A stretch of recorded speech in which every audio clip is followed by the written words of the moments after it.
In House of the Dragon, it picks up in the 9th year of King Viserys Targaryen's reign. This is 172 years before the death of the Mad King and the birth of his daughter, who ends up being Daenerys. King Viserys ended up becoming king because King Jaehaerys' sons both died.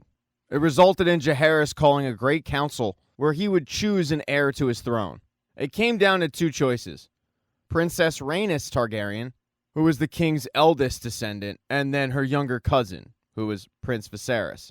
He was the king's eldest male descendant. Viserys ended up getting it because of that fact. He's a male. Now, he sits in King's Landing, reigning over the Seven Kingdoms with his wife and his daughter Rhaenyra. And his wife is pregnant, who he hopes is with a son. Rhaenyra has dreams of being a knight who rides in a battle, but she keeps being reminded about the fact that her battlefield is going to be giving birth. Rhaenyra ends up coming back from a recent trip where she flies around with one of her dragons, and she has to go attend to her father's meeting. In this meeting, a guy named Lord Corlys, who is married to Rhaenys, warns Viserys of a growing alliance among the free cities. They're calling themselves the Triarchy. They're led by a guy named Kragus Drahar. He calls himself the Crab Feeder, due to his inventive methods of punishing enemies. Even though Corlys urges Viserys to not take this guy lightly, it seems like he's going to take him lightly. The other issue is there's somebody missing from this meeting. It's Viserys' brother, Daemon. Daemon is now in charge of the City Watch, which is kind of a police task force. The Crown has put a lot of money into retraining and re-equipping. They thought they would get an update on the progress of the City Watch, but Daemon's nowhere to be found, and it doesn't really seem like Viserys cares too much. The king is more concerned with the tournament that he's holding. He's holding it in the honor of his unborn child, who, once again, he is convinced will be his heir. But it turns out Daemon isn't far from this meeting at all. He's actually sitting on the throne. Rhaenyra is the one who finds him, and he tells her that he heard her father was hosting a tournament in his honor. Because the way he looks at it, if the queen has another daughter, then he is the rightful heir to the throne. And he's pretty convinced that it will be a daughter, which means that this whole tournament is for him. But he actually brought Rhaenyra a gift. It's a necklace made of Valyrian steel. Rhaenyra then has to go and do her studies. She does so with her best friend, Alicent Hightower, whose father's pretty high up on the board. But instead of talking about the lesson that day, they start talking about how Rhaenyra feels about this whole situation. That her father is acting like she doesn't exist. Like the be-all, end-all is this unborn child, and the fact that everything is hinging on him being a boy. To Alicent's surprise, Rhaenyra wants her father to get his son. As long as she can recall, it's all that he ever wanted. The person she's worried for is her mother, because her mother will be blamed if this baby comes out and it doesn't have a Y chromosome. While Rhaenyra is discussing the matter with Alicent, her father is actually getting some medical treatment. He's got a nasty wound on his back, and they don't quite know what it is. They've sent inquiries to the Citadel, but they haven't heard back. Her dad doesn't think it's a big deal. He thinks it's just a cut from the Iron Throne. But it looks nasty. Whatever it is, though, it's refusing to heal. The latest treatment's probably going to end up being cauterization. After meeting with the doctors and the maesters, he heads to go check on his wife, who is in the bath. The pregnancy's been pretty brutal for her so far. She jokes that she wouldn't be surprised if she hatched an actual dragon. After they get off that conversation, she asks, "Have you heard from your brother?" And he says, "No, not since I've named him the commander of the City Watch. But, you know he'll turn up during the tournament. He always does." But just because Viserys hasn't heard from Daemon doesn't mean Daemon isn't taking this job lightly. In fact, he's busy that night, where he, along with the rest of the City Watch, barge into King's Landing and tear it up. They do so in the name of thievery. He tries to rid the city of criminals while simultaneously gaining respect from the entire town. But he does so in pretty vicious fashion. I'm talking castrations, limbs being chopped off. It's a pretty public showing. They needed a 2-horse cart just to haul away the dismemberments. And Otto Hightower, who seems to be the king's second in command and is Alicent's father, gives the king the update on what happened the previous night once the king wakes up. And you can tell by his tone that Otto thinks that Daemon went way too far with this.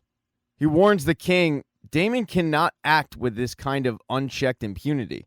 But as he's saying this, they're walking into the room where Daemon is sitting, so he overhears all of it. It forces a little bit of an uncomfortable conversation with Otto telling Daemon, the City Watch is not to do your bidding.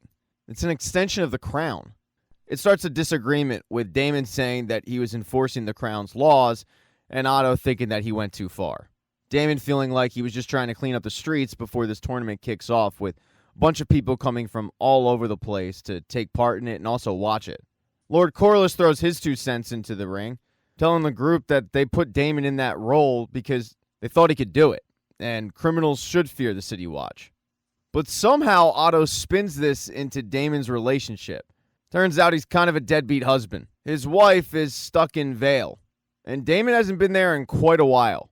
Daemon, however, seems to be in a loveless marriage, and he tells Otto, "I know your wife just died, so if you want mine, you can have her." But Otto takes great offense to that, which you can kind of understand why. That line even results in the king telling Daemon to chill out a little bit. He figures that his brother's just trying to provoke Otto. The king then turns to Daemon and tells him, "You can enforce my laws, but what happened last night cannot happen again." The next day, the tournament kicks off. The king announces to everybody that his wife has gone into labor, which is great. Should only be a matter of hours before they find out that the king finally has an heir. And just like King Viserys predicted, his brother does in fact show up for the tournament, and he's really good. I mean, Daemon is slaughtering the competition, but he does have some competition, and that of a knight that no one's really familiar with. His name is Kristen Cole, and other than the fact he's really good at the games, nobody knows anything. But he definitely has caught the eye of Princess Rhaenyra. Rhaenyra, along with Alicent, though, spent most of the games gossiping. But after another victory from Daemon, he asked for the favor, which is really the support, from Alicent. And the eyes that Daemon is giving his daughter does not sit well with Otto Hightower, but there's nothing really he can do. I mean, giving support is really just throwing a bouquet down. The games continue until finally it's Daemon versus Sir Cole. They start off jousting, and Cole gets the best of Daemon. That leads to an all-out sword fight, where once again, Cole gets the best of Daemon. But instead of killing him, which is pretty much what has happened to everybody else, Cole respects Daemon and makes him yield, which Daemon's not happy about, but it's better than death. When he's all done, Cole comes over and gets Princess Rhaenyra's bouquet of support. But unfortunately for the king, he missed all of this. Viserys was called into the chambers of his wife, who is really having difficulty with the labor. The baby's in breach and it's stuck. Viserys is given the tough task of sacrificing his wife for the hope that the baby can live. He does that because, as he's told, they both are going to end up dying if you don't do this. So unfortunately, he says goodbye to his wife, they cut the baby out, and the good news is Viserys finally gets his heir. It is indeed a boy. The bad news is the baby dies a few hours afterwards. A couple days later, everybody gets together for the funeral. Daemon walks over to Rhaenyra and tells her, "Your father needs you now more than ever." And she says to him, "You know, I wonder if in the few hours that my brother was alive, my father was finally happy." Just like her father, she's mourning too, but it's the loss of her mother.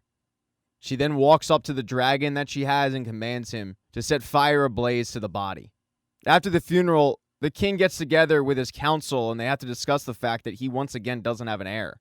And it's really important that he does have an heir, or at least announces one, just for the stability of the realm. He's getting up there in age, and people want to know who they're going to follow. And Corlys brings up the fact that they already know who the heir is. It's going to be Daemon Targaryen. Some people agree with Corlys. Some people are completely opposed to this because they think that Daemon is a tyrant who will be a disaster as king. And the biggest proponent of this is Otto, who points out that you need to look no further than what he did with the 2,000-strong army that we gave him. He pillaged this city. The truth is, Daemon should be far away from here. One of the maesters suggests that they need to come up with a solution because something might happen to the king, and he shoots back, "What do you think's going to happen? My brother's going to murder me for the crown?" Daemon has ambition, but not for the throne. He doesn't have the patience for it. And Otto tells the king, "The gods have yet to make a man that lacks the patience for absolute power." So if it's not Daemon, then the only other option is Rhaenyra. But that's never been done before. Doesn't mean it can't be, but it's just never happened. There's been a precedent that it's always been a man. But as Otto sees it, he'd rather have Rhaenyra as the future than Daemon anywhere near the crown. Corlys brings up the fact that his wife, Rhaenys, should have probably gotten the crown. And also, she has a son, so she already has a built-in heir. But nobody's listening to Corlys on that. It finally gets to a breaking point where the king freaks out. He's grieving, and he doesn't want to listen to any of this anymore. So he walks out. But he was unaware of the fact that his brother listened to the whole conversation. He heard what Otto said about him, and he also heard what Viserys said about him. When the council adjourns, Otto meets up with Alicent and asks, how's Rhaenyra doing? And she gives him the update that she's in a pretty tough spot. He then tells his daughter to go visit the king in his chambers, because right now he needs a visitor. And it definitely seems like Otto is offering his daughter up as a sexual distraction. But she does it. She goes to his chambers, and it doesn't seem like anything happens. It really just seems like she does keep the king company. The next day, though, the king gets a report from Otto that really troubles him.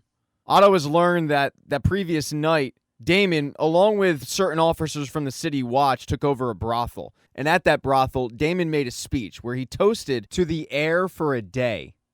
And from the report that Otto got, this was a celebration, not mourning.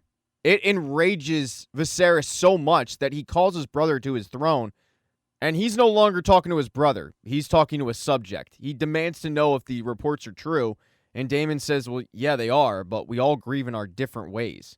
The king feels completely betrayed by this. He yells at his brother, you have no allies in court but me. I've only ever defended you. And this is how you repay me?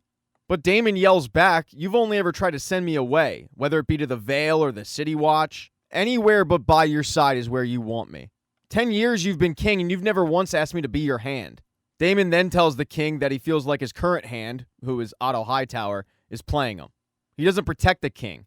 And when the king asks, from what? Daemon says, from yourself. You're weak.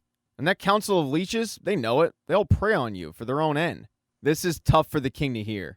So then he gives his brother something that's tough to hear. He tells his brother, you're not going to be my heir. You are to return to Runestone and your wife at once. Daemon doesn't have a choice, so he does. But the heir to the throne is going to be Princess Rhaenyra. But before they go through the ceremony where she's officially named the heir, he has to tell her a story that's been passed down for every king. King Aegon had a dream where he foresaw the end of the world for men.